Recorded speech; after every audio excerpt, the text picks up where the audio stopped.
The LEGO Star Wars 2025 rumors and leaks have just begun, and we have our first look at the January of 2025 wave. Starting off with set 75401, for $45, we have Ahsoka's Jedi Interceptor, and this is very positive in terms of what I believe is going to happen. We have Obi-Wan Kenobi's Jedi Starfighter, which is going to be extended on shelves for another year, so could this mean that Anakin's Jedi Starfighter will also be added to shelves? That way, they won't miss out on this golden opportunity for Anakin, Obi-Wan, and Ahsoka's Jedi Starfighters all to be out on shelves at the same time. Now, we also have Jedi Bob's Starfighter, which will be on shelves as well, so that's going to be an insane 4 Jedi Starfighters. Would LEGO want to have 4 Jedi Starfighters on shelves at the same time? Probably not, but when you have these 3, I'll say 4 Jedi Starfighters, one of them being super unique and something way off the wall, yeah, I think that this is perfectly fine. I mean, we do have 3 R2-D2s that are going to be on shelves for the rest of 2024, so I think that it's totally fine to have 4 different Jedi Starfighters. It's a shame that Yoda's is retiring, but I think that 5 Jedi Starfighters would be way too many at one time. The last version of Ahsoka's Starfighter released in 2009, and that was with a Vulture droid as well. It was the Ahsoka Starfighter and Vulture droid set, so it's been a little while since we've gotten an Ahsoka ship. Moving on to our next set, we have set 75402. This one is going to be what everyone's most excited for, the ARC-170 Starfighter. It's going to retail for $70 and contain 497 pieces, and it's going to include multiple minifigures with some new clone pilots. This is what we've all been wanting. It is the anniversary of Revenge of the Sith, and we are finally getting some Revenge of the Sith sets, starting with an ARC-170, and fingers crossed, most likely more sets to come from Revenge of the Sith. I can't wait for this. We have Ahsoka's Jedi Interceptor, then we start off with an ARC-170. Already this January wave is amazing. Now, anything would be better than last year's January wave. Granted, the Onyx Cinder ended up getting delayed because of the show. So it was pretty lackluster of a January wave last year. So pretty much just Ahsoka's Jedi Interceptor would have made this January better than last year. But forget about last year. We're talking about this year, the ARC-170. We've been wanting this for years, since the last ARC-170 happened. So now that we're getting it, this is the perfect time. A lot of people, including myself, were speculating they were going to be waiting for January. And this is amazing. I didn't expect they were going to be waiting for 2025, not January, but I think this is the perfect time for this set to come out. I am happy that it's coming out, and I'm surprised it's releasing in January. I felt that the May 4th promotion is when they were going to drop every single or most of the Revenge of the Sith sets. So super excited. It seems like they're going to be spacing them out throughout the year rather than them releasing all of their Revenge of the Sith sets at once and completely draining all of our bank accounts. Already, this could be a set of the year contender for LEGO Star Wars. Just like I mentioned with Ahsoka's Jedi Interceptor, the ARC-170 was last released in 2010, so it's going to be nearly 15 years since we've gotten one, so it's well overdue. Okay, moving on to a set that we don't know anything about at this current moment. It's set 75403, and it's going to be $100 and contain 1,048 pieces. What could this exactly be? And for a while now, I've been mentioning I want to see a buildable chopper, and I think we're going to get that. The success of the buildable R2-D2 for $100 is amazing. I'm pretty sure LEGO saw that and said, we need to do more of these in this scale. So I think they're going to follow up with that. You pair up R2 with Chopper in that same scale, just how C-3PO is meant to go with that R2-D2. And right there, you're getting a smaller, less expensive buildable character droid line rather than spending $240 on the bigger R2, or they probably would have charged, I'll say, $200 on a bigger chopper. I think they're going the smarter route here with the $100 chopper. If it is a chopper, I'm just here with an educated guess. Now, if it is a chopper for $100, I do think that within the next 5, 6, 7, however many years, we are going to get a UCS style big chopper. I would absolutely love that. I think it would look great alongside your big R2-D2 if you have one. But if it is a smaller chopper, I think that would be great as well. I would just like to see a bigger UCS model scale chopper as well. Now, is this set going to be worth the $100?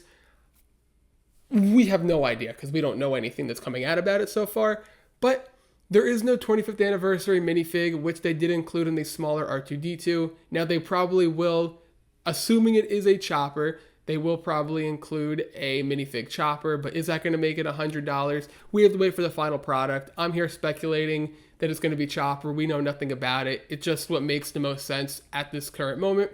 I'm sure in the next 4 or 5 months, around obviously late December, we'll know exactly what it is, so then we have a better look and can determine that. But for now, I'm going to say it's going to be a chopper to go in line with that miniature R2-D2 as well. And if it is, fingers crossed, super exciting. The next set we know nothing about is set 75404, which is going to be $50 with 450 pieces, and it is an 18 plus set. What could this be? I feel it could be a diorama. Now, why would it be a diorama if only one would be releasing at that time? I'm going to get back to that point because the next set we're going to talk about, they usually release them in a bunch, but they're only releasing one of them, so they might try and split them up this year unless they're doing one diorama and one of the other sets. I think they're just going to split it up to really boost up this January wave to something like we've never seen before, but I think it's going to be a diorama. Do I know exactly what diorama? Not really sure.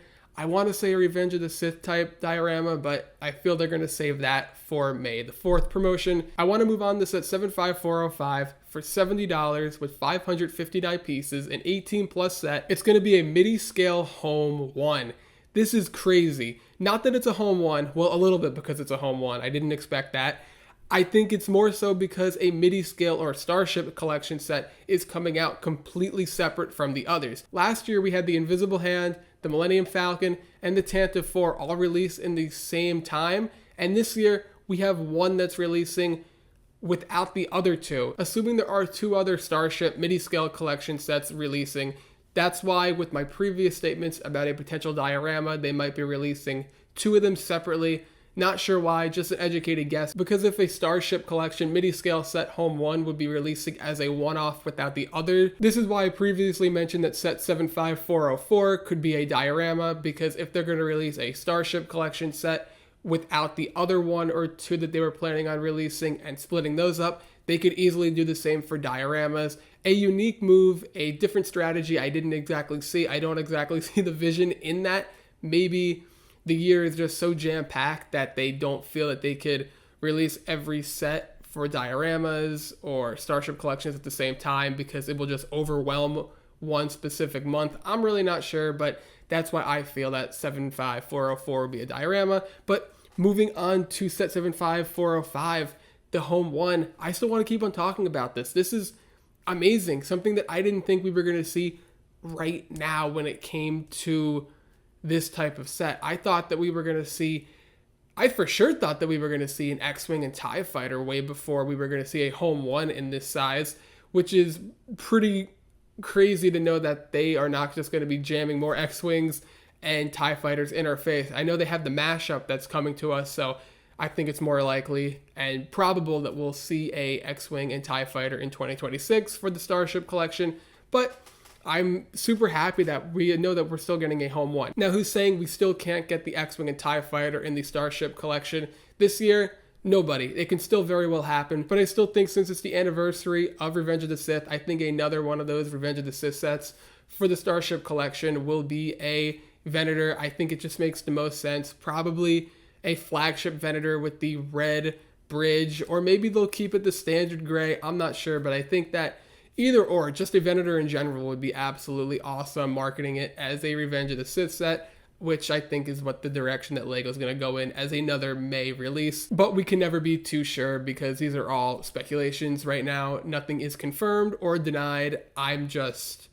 thinking of possibilities that LEGO could go in. Okay, our final set for the January wave is set 75410, which is going to contain 92 pieces and $30, and it's going to be a 4+ N-1 Starfighter.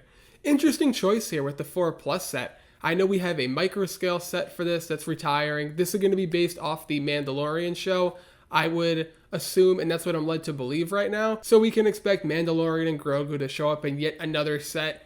And I really don't have too much to say about this one in general, considering that it's 4+ N-1 Starfighter. We've had a playscale version of this. We had the midi-scale. Now they're finishing off the trifecta with a 4+. Who knows? Maybe they'll go for the big 4 and make a UCS version of this for the Mandalorian, being that the movie is coming out, I believe, in 2026. So who's to say that the May 2026 UCS set couldn't be a N-1 Starfighter? Now we're really getting ahead of ourselves. Over a year in advance now, we're really getting ahead of ourselves here. Well, I'm getting ahead of myself here. Just excited for the next year and a half of Lego Star Wars, so much to come. But let me know what you guys think about the January wave. I'm super excited for it. I think this is one of the most legendary January waves we've had in a while. We have the ARC-170. We have an awesome Starship collection set with the Home 1. We have Ahsoka's Jedi Interceptor. I mean, those three sets right there, amazing. And those could be the highlights of any other release wave if they wanted to. One of them could have been the highlight of the August wave, the September wave, the June wave, whatever wave. And right now we have three, I'll say, elite sets in one wave. So I'm super excited to hear all of your thoughts on this and which sets for January you're most excited for. But we still have a lot more to go over for Lego Star Wars in 2024. The year is only ramping up. We have Jabba's Sail Barge. We have Jedi Bob's Starfighter. We have so many more awesome sets coming to us in the next few months. I'm super excited for it. I really want to hear all your thoughts on this January wave and what sets you're most excited for. What's the biggest surprise for you on this list? And what set are you going to be 100% picking up on that January 1st? And I'll see you in the next one.